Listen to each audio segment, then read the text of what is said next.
ఒకసారి ప్రభుత్వాలన్నా సీరియస్‌గా ఆలోచించాలి. ప్రజలంతా సీరియస్‌గా ఆలోచించాలి. ఒకప్పుడు తాగేవాడంటే సమాజం చిన్న చూపు చూసేది.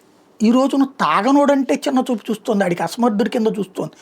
ఆడపిల్లలు గూడా బీర్‌లా లేకపోతే విస్కీలా అని చెప్పి ఈ జిన్నులా సినిమాల్లో ఈ అల్ట్రా మోడర్న్ అన్నటువంటి పేరుతో ఆడపిల్లలు మందు కొట్టడాన్ని బాగా ఫేమస్‌గా చూపెట్టి ముందేమో రాస్తారు.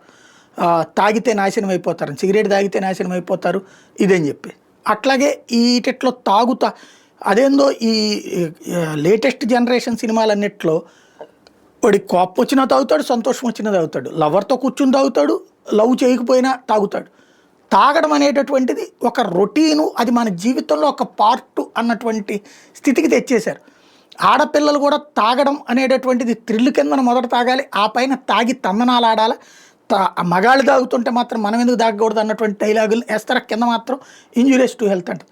ప్రభుత్వాలు చెప్పాలి. ఇదివరకటి రోజుల్లో పాత సినిమాలలో చూస్తే ఒక ఎన్టీ రామారావు, నాగేశ్వరరావు, కృష్ణరాజు, కృష్ణానో ఇలాంటి విలాసాలకు, ఇట్లాంటి మద్యానికో, సిగరెట్లకు అలవాటు పడి దానివల్ల పిల్లల జీవితాలు నాశనం అవుతున్నాయి, కుటుంబ జీవితం నాశనం అయిపోతుంది. కుటుంబంలో వాళ్ళందరూ బతిన్లాడినో, బెదిరించినో, బయటికి తరిమేసినో తర్వాత వీళ్ళ అవన్నీ ఆ దుర్వ్యసనాలని మానుకుని మళ్ళీ కుటుంబానికి దగ్గర అయ్యేటటువంటి సిచ్యుయేషన్లో ఎక్కడో ఎప్పుడో చిన్న పొరపాటు జరిగితే కూడా దూరంగా పెడతారు అన్నటువంటిది నాటి సినిమాలు. అందుకని ఆ రోజుల్లో తాగుడంటే ఒక తప్పుగా చూసేవాళ్ళు. ఈ సినిమాల ప్రభావం మన దేశంలో దరిద్రం మన ప్రజలకి. సినిమాల్లో హీరోల కిందన మగాడు, హీరోయిన్ కిందన ఆడది ఫీల్ అయ్యేతున్నంత కాలం ఆ సినిమాల్లో ఉన్నటువంటి భావజాలమే.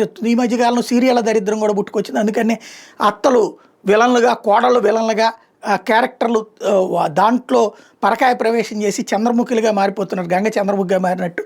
అలాంటి సిచ్యుయేషన్లో ఈ సిగరెట్టు, మద్యం విషయంలో కనుక సీరియస్గా, ఎందుకంటే సిగరెట్ తాగితే రోగం వస్తుందా లేదా, అనారోగ్యమా కాదా, మద్యం తాగితే రోగం వస్తుందా లేదా, అనారోగ్యమా కాదా, మామూలు మనిషి ఎంతకాలం బ్రతుకుతారు, తాగినోడు ఎంతకాలం బతుకుతాడు, మామూలు మనిషి ఎంతకాలం బతుకుతాడు, సిగరెట్లు తాగినోడు ఎంతకాలం బతుకుతాడు.